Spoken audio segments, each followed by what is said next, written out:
What's up, guys? Benny. Things tend to happen in threes. Let's go ahead and check in and see if that rule applies to Barack Obama. The rule of three. Obama's marriage is obviously crumbling, according to Michelle Obama. Obama's legacy is absolutely crumbling this week, taking a destructive blow that'll probably land quite a few people in prison. We'll see. We'll see. They've been on our show, though, telling us they're going to put him in jail. And now Barack Obama's library is crumbling. Oh, yeah. The actual epitome of a physical structural breakdown, not metaphorical, physical breakdown right here. Obama's DEI carpenters and cement pourers can't even pour cement. Well, because Barack Obama demanded that he hire woke firms to create his hideous library, and now it is falling to pieces. Isn't it a perfect allegory for President Obama's and his legacy? Black concrete subcontractor on $830 million hideous Obama presidential library. He's suing and screaming racism because the structural design firm said the concrete job was no good. The design firm released these photos this week. Yeah. Obama Library behind schedule, over budget, and mired in lawsuits. The Obama Library is an absolute nightmare, and everybody's suing each other over it now. The library has been delayed, and its opening has been pushed back again and again and again. It's also apparently hundreds of millions of dollars over budget. Goodness gracious.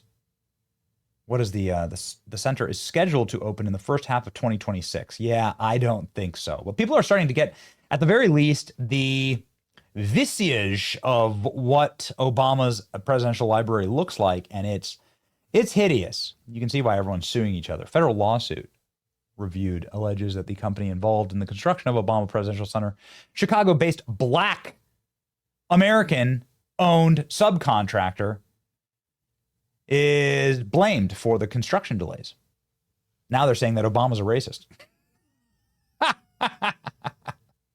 Obama Center Cubs subcontractor files $40 million discrimination lawsuit against engineering firm for overruns. Okay. Well, isn't this just hysterical? Also, would you get a load of Michelle's shoulders? Michelle's shoulders and entire body is bigger than Obama. Like, it's like, look at that. Freaking, this is like the ball boy, and this is the linebacker. Anyway, there it is, ladies and gentlemen. Well, anyway, the reason why we're having this conversation is because this is in my feed today. This photo was taken today. This is a photo of the most complete version of Obama's presidential library. Remember, this is supposed to open in like 2 months. It's supposed to open in a couple months. Look at this. The Obama Library looks like a third world attempt at building a skyscraper using scrap from the dump. What a hilarious eyesore. Obama's presidential library looks like fill in the blank. Look at these photos. Oh, it's just hideous. Fill in the blank. The Obama Center for Racial Division and Communism. It's SpongeBob. It looks like an architect was having a stroke. Shit. Fit for a treasonous criminal. Someone who's a DEI hire designed it. That's actually true. They're suing each other over it. Same architecture the Groypers want. LMAO, give it an F. Was this the inspiration? Brutalism. Communists love brutalism. Brutalism is trash. Brutalism is so hideous and ugly. Look at this. Brutalist architecture. It's like designed to be ugly. You know, the point of brutalism is made by a godless lot. A bunch of filthy communists. And they built the brutalist architecture style in order to remove God from the public image. Oh, look at that. Mecca. In order to remove beauty and ascendancy. And any type of desire to look upward. Brutalism is intended to be hideous, ugly, and overwhelming and overbearing, right? A monolith, so to speak, like this. Wellness Presidential Tower looks like the Mount Uniham military radar tower. Interesting. Why do we need presidential libraries? Yeah, good question. Albanian bunker. Nazi flak tower. It's giving it too much credit. Yeah, that's right. Okay. This is the Obama Presidential Library. It looks like the house a villain would live in a Ronald Dahl children's novel. Arrest Obama for his presidential library design. Can you tell which one is the Obama Presidential Library? That's good. It's a trash can. It's a trash can. The Obama Presidential Library may be the most soul-crushing brutalist structure ever built. And they're going to try and like say that it's so beautiful. Obama's Presidential Library is hideous. It looks terrible. Obama's Presidential Library and portrait. Oof. Ugh. What a scar on the face of America. Obama's Presidential Library, what does it tell you about him? Soviet brutalist architecture. It tells us that he was a communist. He is very sad. Perfect monument to Obama. Gray like communism, cold in his heart, ugly and sad. Personally, I think Obama Library looks fantastic. I really admire the design. Jawas. I was wondering about that one, if there'd be a punchline. Have you seen anything this hideous? Looks like Dr. Evil's lair. That's exactly right. That's a good one. Look at that. Yikes. Do you think it's a coincidence that Reagan's library uses a building with architectural beauty, but Obama's under construction is in the brutalist style? Not. Conservatives appreciate beauty, and they understand that beauty and goodness are linked. Human soul needs beauty. It's not just an afterthought. There's money. If there's money left in the budget, liberals, Marxists, and communists actually build brutalist monstrosities. The purpose of these is to demoralize the viewer and to project power. There you go. That is a pretty library.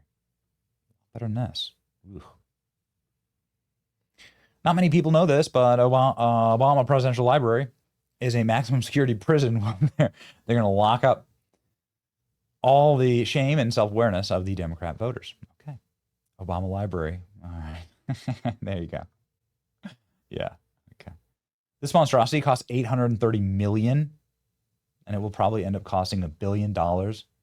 Yet we say we can't build architecture because of costs. That's right. The most hideous buildings and the hardest to maintain are actually the ugly ones.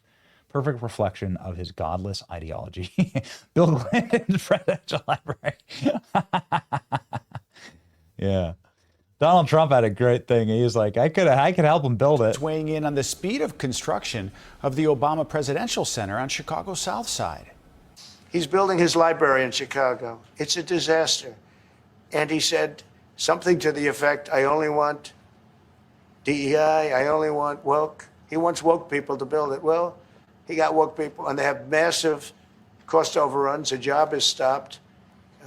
I don't know. It's a disaster. And he didn't use good, hard, tough, mean construction workers that I love, Marco. I love those construction workers. But he didn't want construction workers. He wanted people that, like, never did it before, and he's got a disaster in his hands. Construction of the center is over budget. It's scheduled to open next year. A spokesperson for the center says the president's claims about hiring practices are unfounded. Hiring practices are unfounded? What are you talking about? Look at this. Look at this article. Look at this. Very detailed article. Obama subcontractor files $40 million discrimination lawsuit against engineering firm because they forced people to hire black contractors to do the cement job. This has been well publicized. I didn't do it. You did it. So you answer for it. That's insane. Donald Trump's right there, obviously. Like they hired DEI firms, all right, instead of hiring just simply the best cement pourers in all of Chicago. I'm sure there's plenty of good ones. They decided to hire based on race. And it's totally discriminatory, and it's wrong, and it's illegal, and it shouldn't happen, but now they're being sued for it. So I guess you get what you give. It's your boy Betty. Like, share, and subscribe. Good news abounds. Join us. See ya.